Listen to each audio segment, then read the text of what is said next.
Bonjour à vous tous et à toutes, et merci de nous rejoindre pour ce webinaire consacré à l'offre d'Allnex dans le domaine des additifs destinés au marché de la peinture. Je suis Vincent Logner et je suis responsable des ventes en France et au Maghreb pour la BU Résine et additifs pour peinture liquide chez Allnex. Cette session durera 1 heure, dont 15 à 20 minutes sont réservées pour répondre à vos questions. Nous vous invitons donc à les déposer dans la boîte Q&A durant la présentation et nous y répondrons donc à l'issue de celle-ci. Simplement, la boîte Q&A, elle se trouve en haut de votre écran. Il suffit de cliquer dessus et de cliquer ensuite sur Make an Announcement, ce qui vous permet de déposer une question. Ces questions étant anonymes, évidemment, et non visibles pour tout le monde. La présentation sera animée par Philippe de Micheli, qui est le directeur de l'assistance technique et du business développement de cette même BU Résine et additifs, et se déroulera suivant l'agenda qui est actuellement à l'écran. Avant de céder la parole à Philippe, quelques mots sur Allnex. Allnex est une société, est un groupe qui fait à peu près 2 milliards de chiffre d'affaires, qui est composé d'environ 4000 personnes, avec 4 BU opérationnels. L'une peinture liquide, l'autre pour les peintures poudre, la troisième pour les peintures UV, et la quatrième pour ce qu'on appelle les crosslinkers, à savoir les résines amino et les résines phénoliques. Nous avons environ 33 sites de production dans le monde, et notre chiffre d'affaires est réparti, comme vous voyez, d'une manière plus ou moins égale entre les 3 régions, Asie-Pacifique, Europe, Afrique, ainsi que les Amériques. Voilà, écoutez, il est temps pour moi de céder la parole à Philippe et je vous souhaite d'assister à une bonne présentation. N'oubliez pas de poster vos questions auxquelles nous répondrons à l'issue de la présentation. Merci.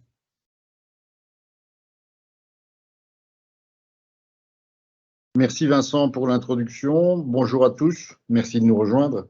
Nous allons donc faire le voyage ensemble. Mon objectif est de vous présenter la gamme d'additifs d'Allnex. Nous allons nous concentrer bien sûr sur les produits qui sont les produits essentiels de la gamme et les vrais différenciateurs qui peuvent avoir un impact sur la formulation finale. En guise d'introduction, j'aimerais quand même présenter ce que c'est un additif, à savoir qu'un additif est une substance qu'on va ajouter à la formulation pour améliorer finalement les propriétés finales du système. Alors, un additif, finalement, va s'adresser à différents types de marchés. Nous avons la chance chez Allnex d'avoir une gamme qui couvre en fait différents marchés, à savoir l'automobile, l'industriel et le marché architectural à travers toutes les technologies. Alors, il faut savoir qu'Allnex dispose d'une vaste gamme de produits par son héritage, donc c'est quand même 50 ans d'héritage à travers différentes sociétés qui font en fait la gamme de produits qu'on a aujourd'hui, avec un héritage important qui est connu en additifs sous les noms Additol, Modaflow et Cycat. Avant de se lancer dans la gamme des produits, il est quand même important de comprendre le code de couleur que je vais utiliser en fait pour toute la présentation. Alors ici, on voit effectivement sur la droite des petites boules. Ces petites boules, finalement, elles ont une couleur et cette couleur va correspondre à une technologie, à savoir en fait qu'une boule rouge va être utilisée généralement pour un produit qui est dédié à des applications en solvant ou des systèmes non solventés comme les applications Radcure. Une boule bleue sera utilisée en fait pour un produit dédié à des applications en système aqueux. Et une boule verte sera utilisée pour un produit qui a un comportement universel. Donc, il peut être aussi bien être utilisé dans un système aqueux que dans un système en solvant. À gauche, la représentation sous forme de cible va me permettre en fait de mettre en évidence les points forts de la gamme de Allnex en termes d'additifs. Cette représentation va nous permettre de montrer en réalité notre capacité à résoudre des problèmes qui nous sont posés. À savoir que ce cercle est divisé en 4 quartiers représentant chacun 25%. Le cercle, comme il est représenté ici, voudrait dire que je peux résoudre 75% des problèmes qui me sont posés en système solventé, que je peux résoudre 75% des problèmes qui me sont posés en système aqueux, et à savoir que ces solutions sont universelles pour 75%. Donc, ce qui me permet évidemment en fait d'illustrer la gamme, toute la gamme en fait des produits de Allnex et de représenter sous forme schématique les points forts. Donc, on voit directement grâce à cette manière d'illustrer en fait la gamme des produits, les points forts et les points finalement où nous avons des solutions, mais pas où nous sommes forcément les plus forts. Alors, il y a deux axes. Évidemment, on voit sur l'axe X les différentes technologies, à savoir les dispersants, les agents de nivellement, les anti-mousses, les agents de rhéologie, les agents de glissance et finalement les catalyseurs essikatifs. Et puis sur l'axe Y, nous avons mis en fait les différents marchés, à savoir l'industrie, l'automobile et l'architecture. Il est clair quand on voit le code de couleur apparaître dans les différentes cibles que nos points forts sont surtout en dispersant et en agent de nivellement et aussi en catalyseur et en essikatif. Alors, juste pour illustrer de nouveau en fait la première et pour vous expliquer un peu les forces et comment ça fonctionne, qu'est-ce que ça veut dire en fait dans le cas des dispersants pour l'industrie? Finalement, si un problème nous est posé, je peux résoudre 75% de ce qui nous est posé comme problème avec des systèmes solvants. Je vais résoudre pratiquement 100% des problèmes qui nous sont posés avec un système aqueux et 75% des propositions que nous allons faire seront universelles. Voilà, j'espère que ça illustre un peu les points forts de la gamme de Allnex. C'est maintenant en fait, effectivement le voyage que nous allons faire ensemble à travers en fait les différentes technologies, à savoir que nous allons commencer en fait par les additifs d'étalement et de mouillage. Alors, les additifs d'étalement et de mouillage, de nivellement, ils sont finalement utilisés pour éliminer les problèmes d'ondulation qu'on a en fait à la surface d'un revêtement quand il est appliqué sur un substrat. Alors, ces problèmes liés en fait à l'étalement, ils peuvent apparaître de différentes manières. Alors, ce qui est le plus courant, c'est des problèmes qui sont liés en fait à la peau d'orange, des problèmes qui peuvent être liés finalement à des yeux de poisson, des problèmes liés à des cratères, mais ça peut être aussi en fait des problèmes de glissance, ça peut être des problèmes de résistance à la griffe, ou ça peut être simplement finalement un coating qui s'étale pas bien et qui donne en fait un aspect qui est juste simplement pas beau. Alors, on va pas aller dans les gros détails, mais en fait, pour illustrer en fait les problèmes liés à la surface, il y a une équation qui s'appelle l'équation d'Orchat qui permet effectivement d'illustrer les différents paramètres qui sont importants quand on parle en fait d'étalement en fait d'un revêtement, à savoir principalement en fait le temps de pose, donc il y aura effectivement un impact important par rapport à l'étalement, la tension superficielle du revêtement, la viscosité, donc effectivement plus la viscosité est élevée, plus il est évident qu'on aura des problèmes liés à l'étalement, et puis aussi l'épaisseur du coating qui aura une importance capitale par rapport en fait à l'étalement sur le support. Alors, il y a différents types d'additifs d'étalement, à savoir la première parmi, en fait, ça va être les copolymères acryliques et métacryliques. Ils sont, eux, en fait, généralement, ce qu'on considère comme étant, en fait, les meilleurs agents d'étalement. Ils ont un effet limité sur la tension superficielle et ils vont fonctionner principalement par incompatibilité. Alors, la plupart de ces produits en plus sont approuvés FDA, ce qui leur permet en fait de se retrouver dans des applications qui vont être par exemple en packaging pour les canettes. Ce genre d'application, effectivement, on va retrouver en fait ce genre de produits parce qu'effectivement, ils ont le contact alimentaire. Alors, ici, on va essayer d'illustrer en fait le diagramme qui est représenté, à savoir que sur l'axe des X, nous avons mis en fait la brillance et sur l'axe des Y, nous avons mis la compatibilité. On a effectivement aussi quelque chose qui est important sur ce slide. On voit effectivement essentiellement des boules rouges qui apparaissent, qui mettent en évidence en fait que ces systèmes sont essentiellement destinés à des systèmes solventés.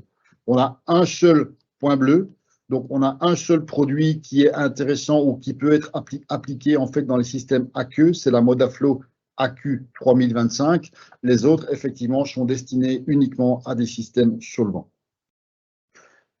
Comme je vous disais, ces agents finalement d'étalement, ils vont fonctionner principalement par incompatibilité. Alors, les plus incompatibles vont se retrouver ici sur la gauche avec la modaflorésine notamment, qui a un effet même tellement incompatible qu'elle peut presque être utilisée en anti-mouche.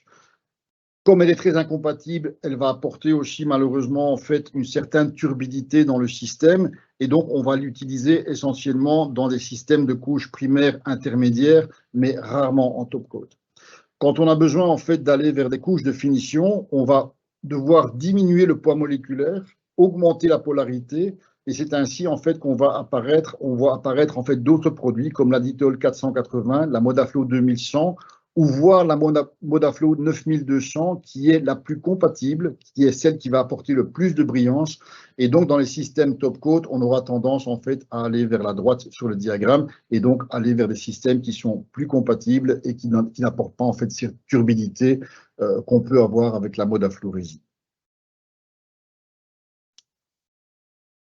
La deuxième famille de produits qui va être utilisée, ce sont les silicones. Alors, les silicones, elles vont être préférées pour les supports difficiles car elles ont un effet sur la tension de surface. Elles sont aussi plus universelles. Effectivement, on voit ici apparaître des produits verts qui montrent effectivement que les produits utilisés en fait dans ce cas-ci pourront être aussi bien utilisés en système solventé qu'en système aqueux. Sur l'axe des X, nous avons mis en fait la glissance et la résistance à la griffe. Sur l'axe des Y, ici, nous avons mis en fait le mouillage du substrat. On voit clairement apparaître en fait dans le cas des silicones des produits comme l'Aditol XL123N qui vont apporter énormément de glissance et de résistance à la griffe. Si on veut de la résistance à la griffe, il n'y a que les silicones qui vont l'apporter. On ne pourra jamais l'obtenir en fait avec une résine acrylique.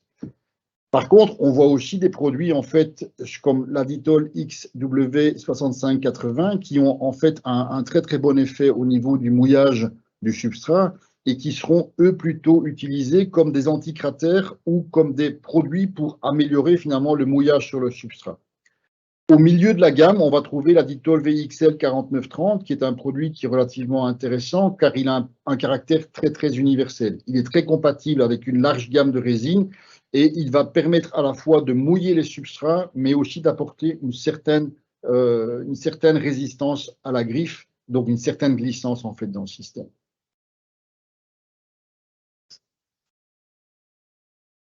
Pour des applications plus où finalement en fait l'étalement est très très important. J'ai par exemple en tête l'automobile ou bien des revêtements en fait de finition de très haute qualité.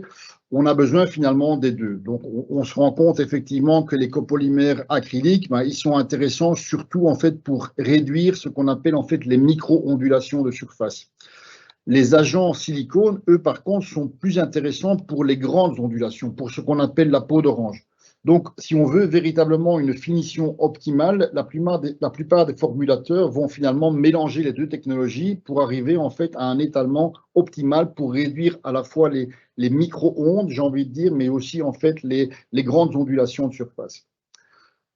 Pour pallier à ce problème en fait de devoir mélanger différents produits, on a développé en fait un produit qui s'appelle le Modaflow Lambda. Alors le Modaflow Lambda, c'est le dernier né de la gamme. C'est en fait ici en fait un copolymère acrylique sur lequel en fait on a griffé une silicone.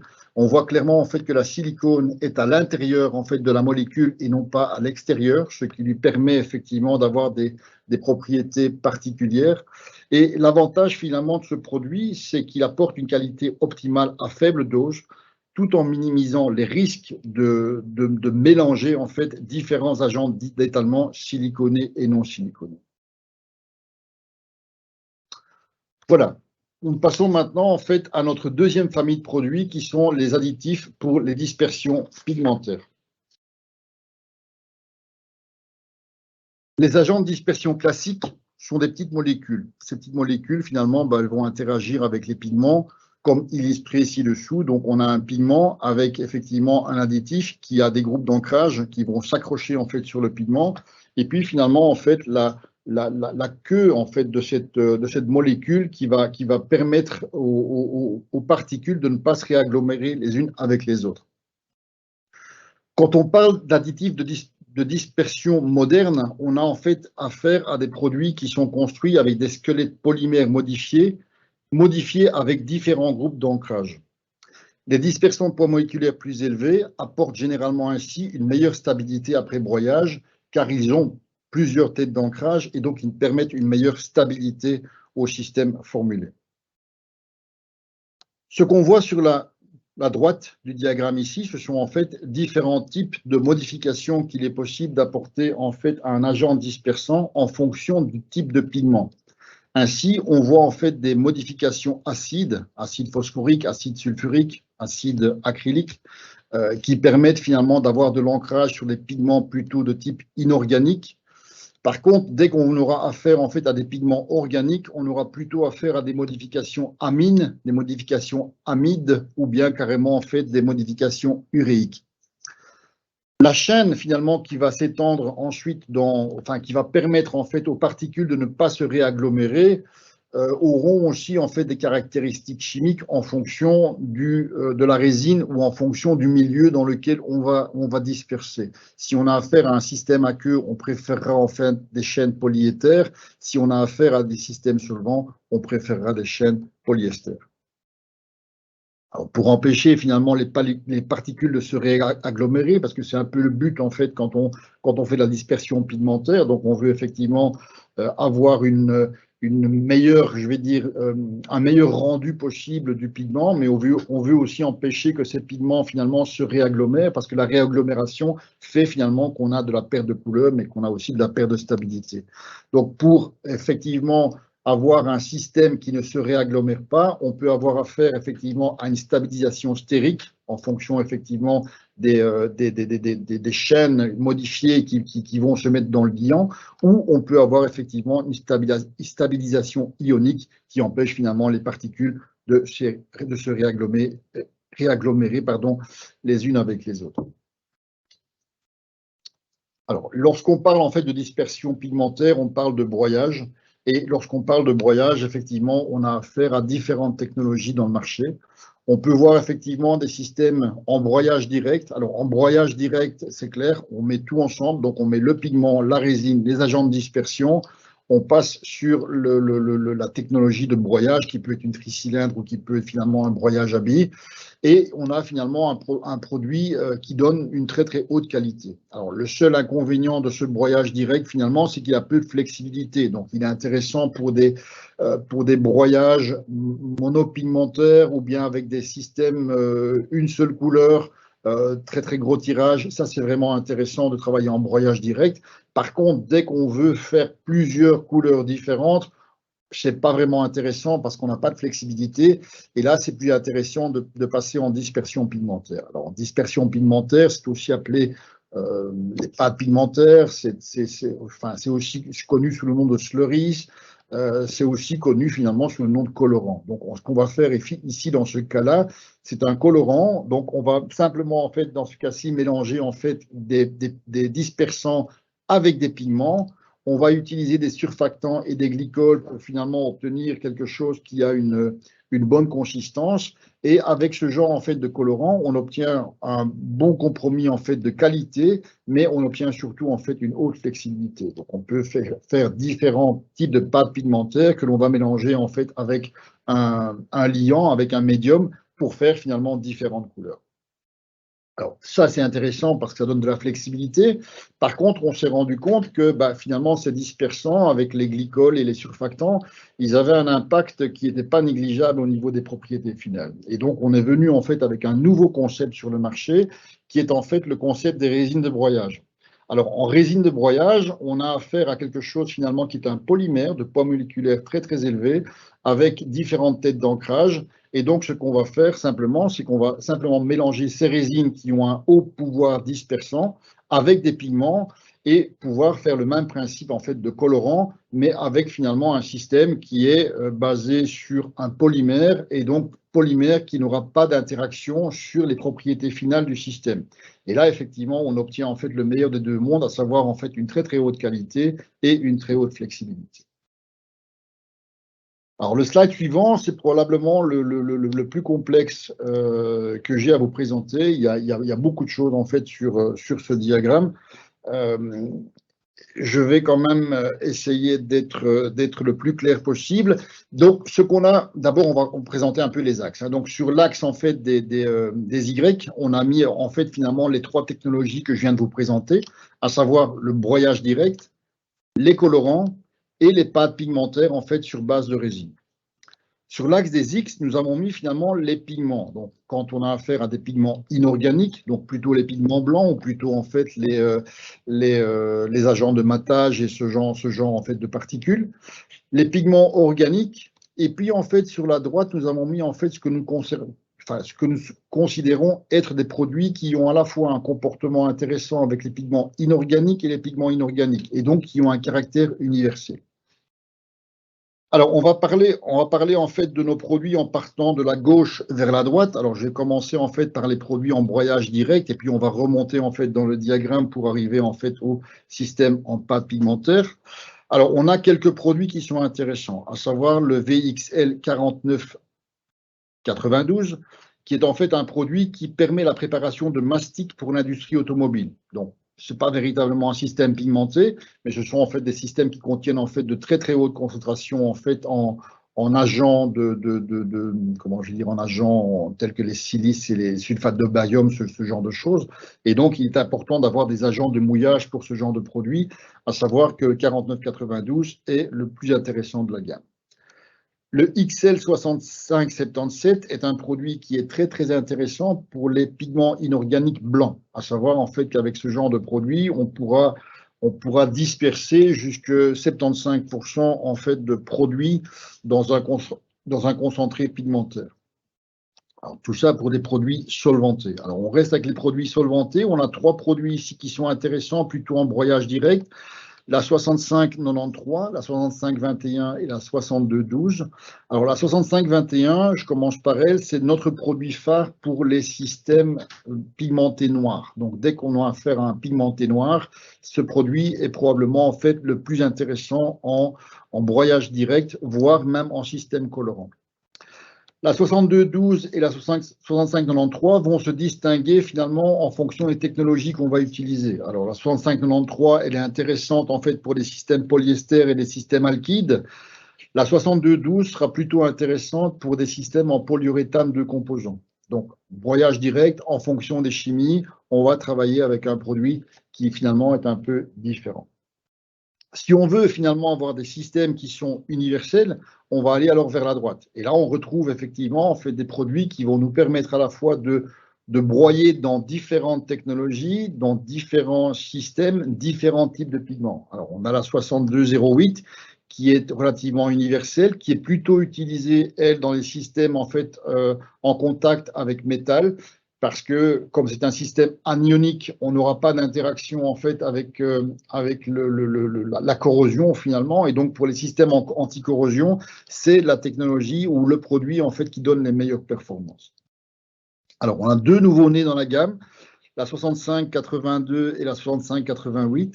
La 6592, pardon, c'est la toute dernière née, en fait, elle a l'avantage en fait d'être de nouveau en fait 100% compatible avec différents systèmes. Quand je dis 100% compatible, c'est aussi 100% parce qu'elle n'est pas diluée en fait. Donc on a effectivement ici affaire à un produit qui est 100% actif. Et donc c'est là son plus gros intérêt en fait, c'est qu'on n'achète pas finalement de l'eau ou du solvant. Donc on a un système qui est 100% efficace. Et puis alors on a 2 produits en fait pour les systèmes à l'eau qui apparaissent en bleu ici.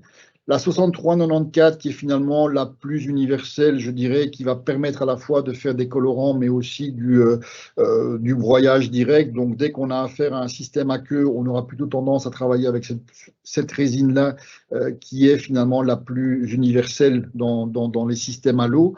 Et puis la 6588 qui, elle, est spécialement dédicacée de nouveau à tout ce qui est métal et spécialement en fait pour les systèmes en direct to métal, en monocouche sur métal, où là effectivement de nouveau on aura en fait un système qui n'aura pas d'interaction avec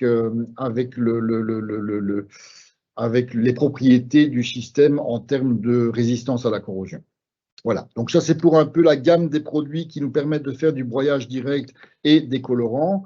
Et maintenant, en fait, on va s'attaquer un peu à nos 3 produits ici qui sont en haut du diagramme, qui sont donc en fait des résines de broyage. Donc, comme je le disais, en fait, dans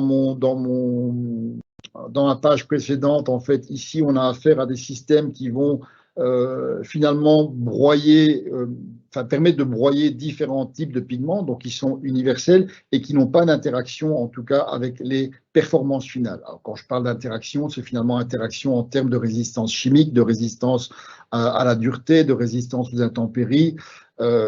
Finalement, ce sont des systèmes qui vont participer à la propriété finale et non pas détériorer la propriété finale.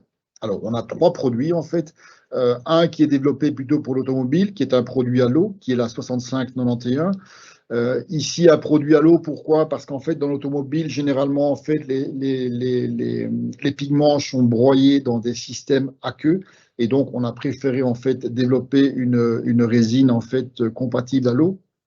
En industriel, la Ditol XL6557, qui est plutôt dédicacée finalement à des applications comme le coil coating et ce genre d'applications, où là, effectivement, on a affaire à un produit qui est dédicacé aux technologies, plutôt technologies solvants. Et puis pour le monde de l'architecture, en fait, pour la déco, pour le bois, etc., on a un produit qui s'appelle l'Aditol XW6565, qui lui, par contre, est universel.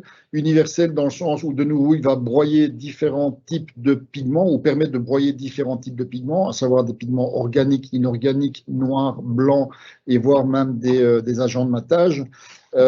Mais qui en plus va être universel par rapport à différentes technologies. Donc, il pourra être aussi bien utilisé en système aqueux qu'en système solvant.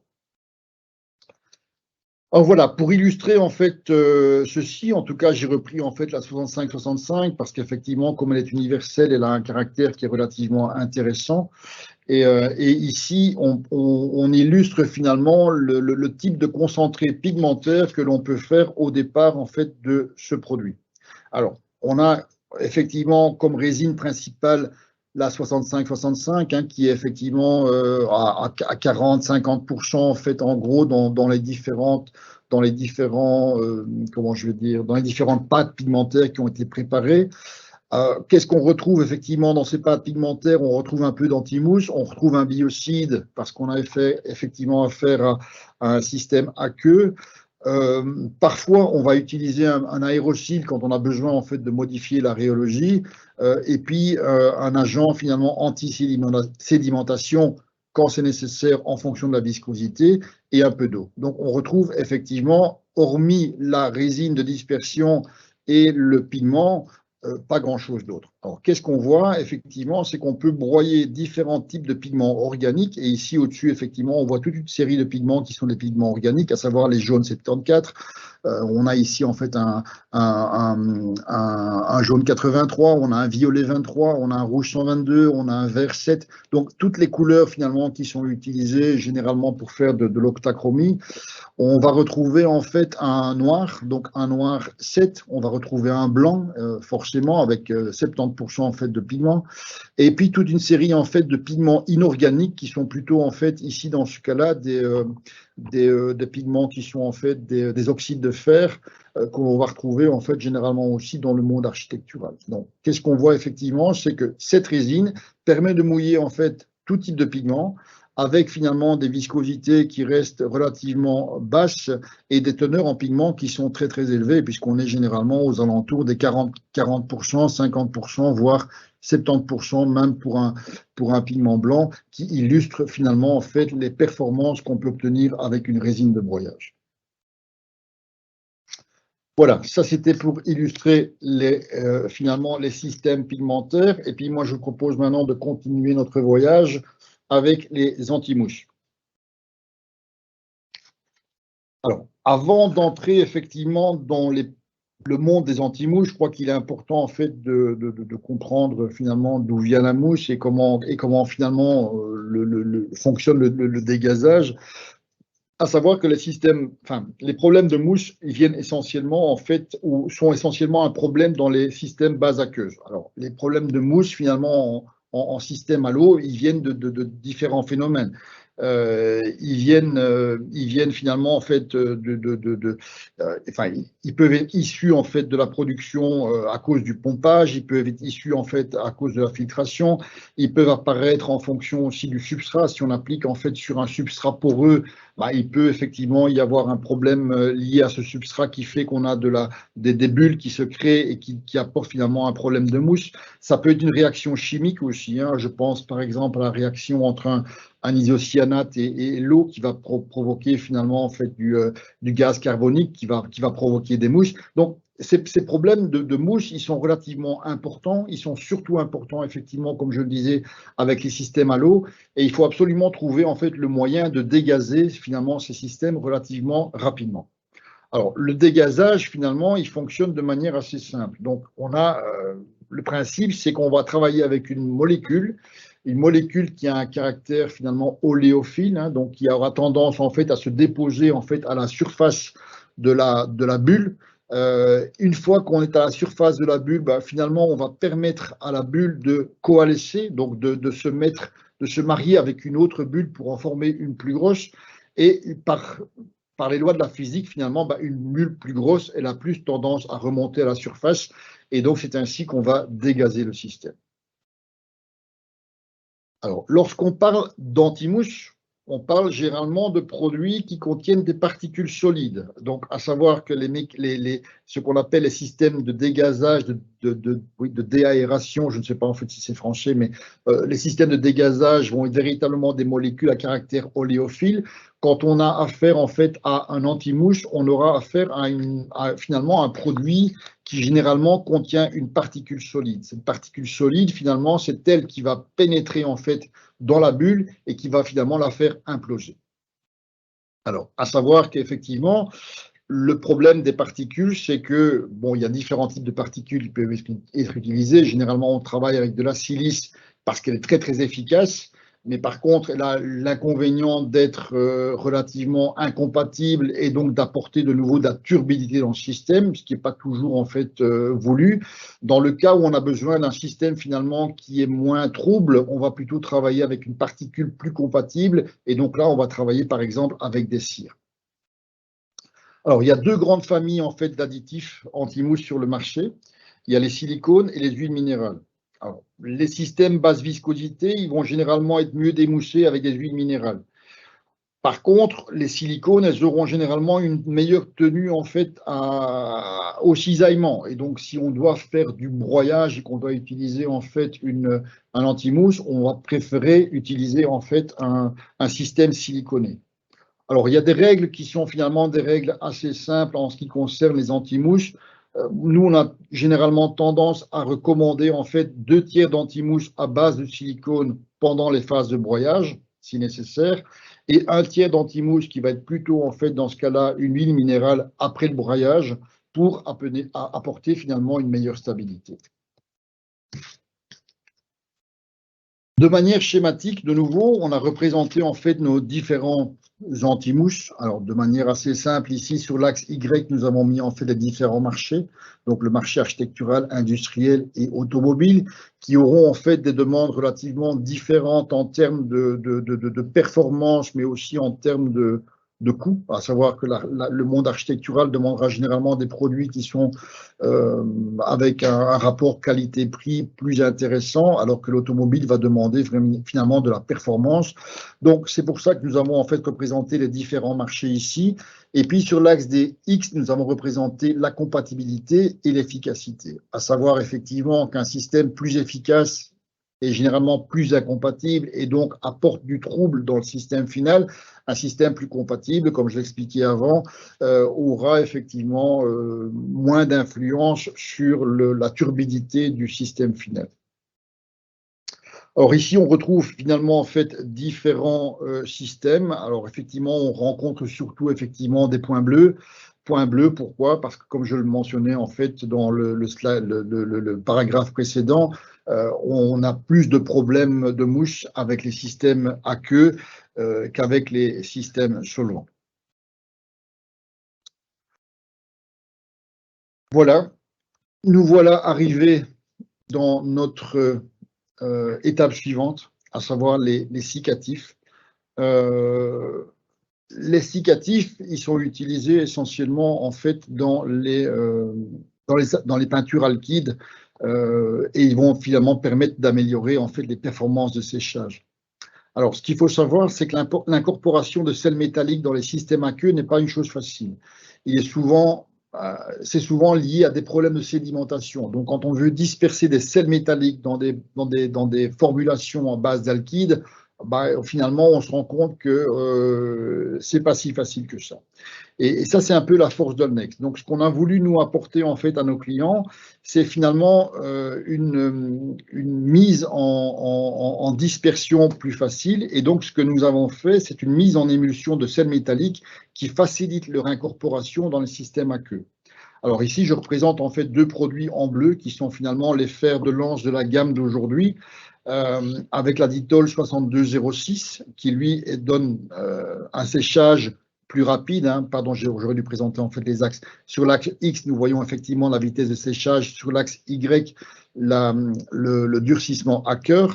Alors la 6206, effectivement, on voit qu'elle est plus intéressante lorsqu'on parle en fait de séchage, donc en fait de vitesse de durcissement.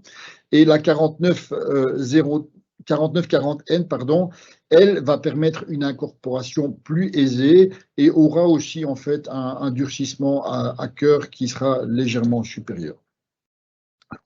En vert, on voit apparaître toute une famille de produits qui sont les derniers nés de la gamme, qui sont en fait notre génération en fait de cicatifs sans cobalt. Il y en a un qui ressort un peu du lot, qui est le 6533, qui est en fait le plus vieux produit finalement de la gamme, qui est basé en fait sur un complexe manganèse qui a été développé il y a quelques années, qui est intéressant en fait pour les appareils industriels et pour les systèmes anti-corrosion, qui apparaît en vert. Donc c'est un produit qui est universel, qui peut être aussi bien utilisé en système solvant qu'en système aqueux de nouveau. Et puis en fait, on voit 4 produits dans le dessus en fait du diagramme, qui est finalement ici notre nouvelle famille de produits avec la nomenclature en fait Aditol Dry, Dry CF. Alors le CF pour cobalt free, donc sans cobalt, qui représente finalement en fait la dernière génération de produits qui permettent véritablement en fait de remplacer le cobalt avec des performances en fait très très élevées.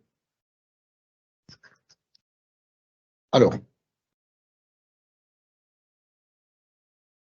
il faut savoir en fait qu'au niveau du cobalt, les législations sont en train de changer et que récemment, en fait, la plupart des cicatifs qui sont à base de cobalt ont été reclassés comme toxiques pour la reproduction. Ça veut dire quoi? Ça veut dire en fait qu'ils sont suspectés, enfin ils sont même suspectés et seront bientôt reclassés en fait comme cancérigènes, ce qui veut dire en fait qu'ils vont probablement en fait disparaître des formulations, en tout cas sur le marché européen dans les quelques années qui viennent. Alors le plus gros problème en fait lié à ces législations sur le cobalt, c'est que finalement il n'y a pas beaucoup d'alternatives au cobalt. Quand on regarde aujourd'hui en fait ce qui est disponible, on trouve finalement des produits comme le cobalt polymérique. Alors bon, on reste toujours avec un système cobalt, mais du fait qu'il est polymérique, en fait, il sort un peu des problèmes de législation. Ce sont des systèmes qui finalement sont intéressants en termes de performance. Leur inconvénient, c'est que comme ils sont polymériques, ils sont moins actifs, il faut en mettre plus, et donc ça a un fort impact en fait au niveau du coût final. On a aussi des complexes à base de fer. Alors, les complexes à base de fer, ils sont intéressants parce qu'ils ont des performances de séchage qui sont acceptables. Par contre, ils ont un effet dramatique lorsqu'on parle de corrosion. Donc, dès qu'on passe en fait avec ce genre de système pour des applications métal, voire automobiles, on a effectivement de gros impacts en fait au niveau de la tenue corrosion. Et puis finalement, il y a les complexes manganèses qui semblent être les plus intéressants avec des performances de séchage qui sont un peu plus faibles, mais en général, je vais dire avec un meilleur compromis de propriété en général et notamment une bonne tenue à la brillance. Alors, pour arriver en fait à notre gamme de cicatifs sans cobalt, donc les derniers produits en fait qui sont les derniers nés finalement en fait de la gamme, on a finalement développé 2 cicatifs primaires, à savoir la Ditol Dry CF100 et la Ditol Dry CF103. qui sont des cicatifs universels. Ils sont vraiment destinés, eux, à remplacer le cobalt. Et on a développé, en fait, 2 cicatifs secondaires, en fait, ceux qui sont importants, en fait, parce qu'ils vont permettre, effectivement, le durcissement à cœur, à savoir l'Aditol Dry CF200 et l'Aditol Dry CF300. Alors, le 200 est basé sur une combinaison zirconium-lithium et le CF300 est basé, lui, sur une combinaison, en fait, barium-zirconium. Alors, le CF300, plutôt intéressant pour garder la brillance, le CF200, plutôt intéressant, effectivement, pour le durcissement à cœur et pour aussi le durcissement à plus basse température.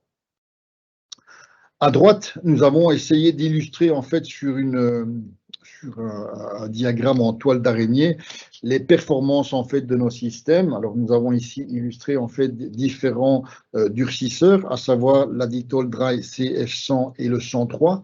Nous avons mis en compétition, finalement, avec un sel de cobalt traditionnel qui apparaît en rose dans le diagramme. Nous avons mis en fait aussi un complexe à base de fer qui apparaît en orange, où on voit effectivement que le plus gros problème du fer, c'est finalement, comme on le mentionnait juste avant, la tenue à la corrosion. Et puis les complexes à base de manganèse en violet foncé, j'ai envie de dire, qui apparaissent effectivement comme étant relativement performants dans différents cas. Mais ce qu'on voit effectivement ici, c'est que les nouveaux produits en fait que nous avons mis sur le marché, à savoir le CF100 et le CF103, sont clairement en fait meilleurs que ce qui existe aujourd'hui sur le marché en termes de performance, à savoir qu'ils vont effectivement avoir un bon comportement de durcissement en surface, durcissement à cœur, mais aussi, en fait, ils auront une meilleure tenue dans le temps, donc ils auront moins tendance, en fait, à perdre leur efficacité dans le temps quand on le compare, en fait, à un sel de cobalt, et ils auront aussi une meilleure tendance, en fait, à la formation de peau, ce qui est aussi un avantage par rapport au système cobalt traditionnel.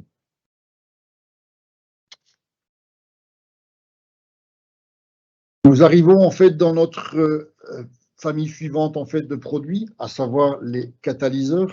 Alors sur ce graphe, nous avons placé en fait sur l'axe Y les différentes familles d'acides qui sont utilisées pour la réaction, enfin pour catalyser la réaction des résines aminées, pardon, à savoir les acides phosphoriques et puis les acides en fait à base d'acide sulfonique. Sur l'axe des X, nous avons mis en fait le type de catalyseur, à savoir bloqué ou non bloqué, et le mécanisme qui est utilisé pour le blocage. Alors, les catalyseurs non bloqués seront plutôt utilisés pour les systèmes basse température.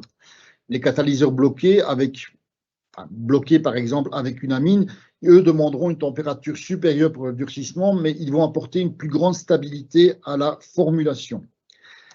Les catalyseurs bloqués de manière covalente, à savoir par exemple le SiCat 6357 qui est illustré sur le graphe ici, ont besoin, eux, par contre, en fait, d'une température de déblocage qui est relativement élevée, à savoir 150 degrés minimum, mais ils vont apporter, eux, en fait, une très très bonne qualité de finition. Donc, on retrouve ainsi, en fait, toute une gamme de produits qui vont être utilisés en fonction des applications. La plupart des catalyseurs, comme on le voit sur ce graphique, sont universels. Ils sont utilisés aussi bien de nouveau en système aqueux qu'en système solvant. Et puis, je veux quand même insister en fait sur 2 produits illustrés ici en rouge sur le graphe, qui sont plutôt destinés, eux, en fait, aux applications canettes. Ils vont permettre en fait le durcissement ou améliorer le durcissement des résines phénoliques époxy, pardon. Ils sont approuvés FDA et donc ils sont effectivement les produits qui vont surtout être utilisés dans le monde en fait du can coating.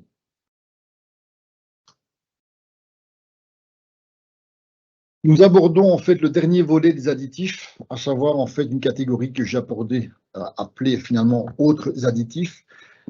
Ici, on va voir effectivement les agents de rhéologie avec finalement en fait 2 familles en fait de produits qui sont les agents anti-flottation et les agents anti-sédimentation. Alors les agents anti-flottation, ils empêchent finalement la séparation horizontale ou verticale des mélanges de pigments. Ils réduisent la tension superficielle du système. alors que les agents de sédimentation, eux, vont véritablement éviter la séparation verticale des pigments. Donc c'est comme ça qu'on va un peu les différencier. Ils vont finalement créer un réseau tridimensionnel autour des particules qui va les empêcher en fait de sédimenter en fait dans le système. Alors sur ce graphe, de nouveau, on voit apparaître différents types de produits. En bleu, on voit deux produits qui sont plutôt en fait destinés au système aqueux et qui permettent de modifier la rhéologie. Ils seront plutôt utilisés en système de composants. En vert, on voit la Ditol 204 qui est un produit intéressant, qui est un système anionique qui est utilisé dans les formules qui contiennent différents pigments. On voit la Ditol 270 qui, lui, est un produit assez unique aussi, qui a l'avantage de jouer deux rôles. Donc, il a à la fois un rôle d'agent de dispersion pigmentaire et à la fois un rôle d'agent anti-sédimentation. C'est le produit phare qui va être utilisé, par exemple, dans les peintures de marquage routier. Enfin, nous avons en fait deux produits qui sont véritablement destinés à tout ce qui est anti-sédimentation, la Ditol 6387 et le 280, à savoir en fait un produit qui est plutôt destiné pour les systèmes aqueux, le 10387, qui a un caractère plutôt universel, et puis un système qui n'est utilisé qu'en système solventé, qui est finalement le système XL280.